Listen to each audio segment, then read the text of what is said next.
In this lecture, Professor A.K. Enamelhawk explains why laws should be changed to improve societies and how philosophers guided it.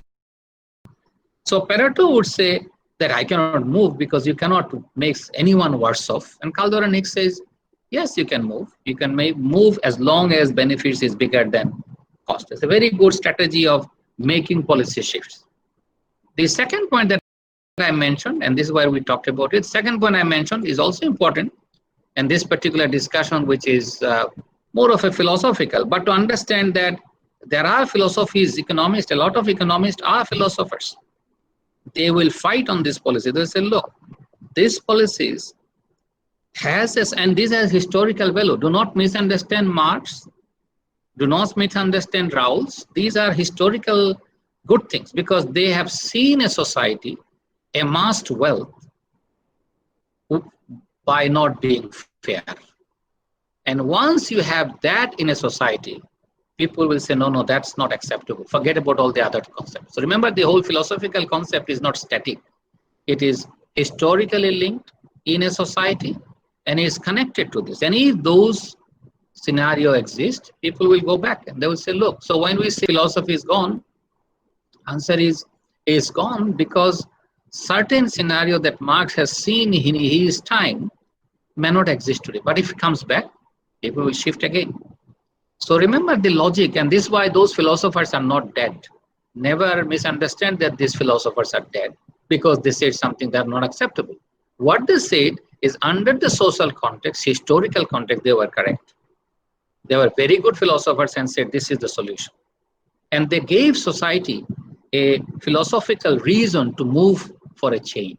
Very important, to move for a change. That's how Marxian philosophy has created all these countries. And the countries was created because they said, oh, this society is unfair. Unfair society has. That's why social fairness is a very important concept. The second important concept that we talked about is, so I'm not saying that Rawls was bad or not correct. Answer is he was correct in his time. Okay. So context has to be understood. Marx was also correct in his time. So if you look at the social history of Europe, you will find out, yes, he was correct. He gave a solution to the society to make changes. Because if philosophers do not make this move and cannot define what is good, society is stuck. Society do not understand what to do. Society will always say, you cannot do this because this is against principle. Answer is every society, then society should have never moved and never changed.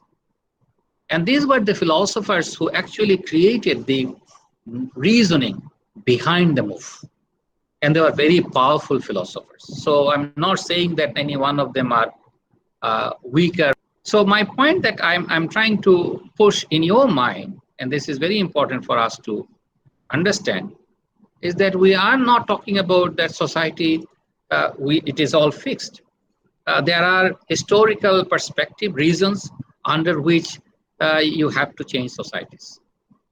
And that has to be understood. So yes, when somebody said that Rawls and philosophy looks fantastic, historical context, it was a fantastic idea. It was through that idea society has improved. The second point that I think we wanted to mention is that even though we move into Kaldor and Hicks criteria, there are fallacies. And those fallacies should be understood clearly.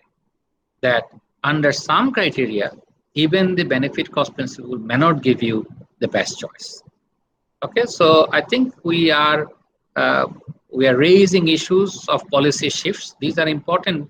If you do not understand this, you will not be able to argue why certain laws has to change. That is the whole reason why we talk about all this. Please subscribe to this channel to receive updates on new videos.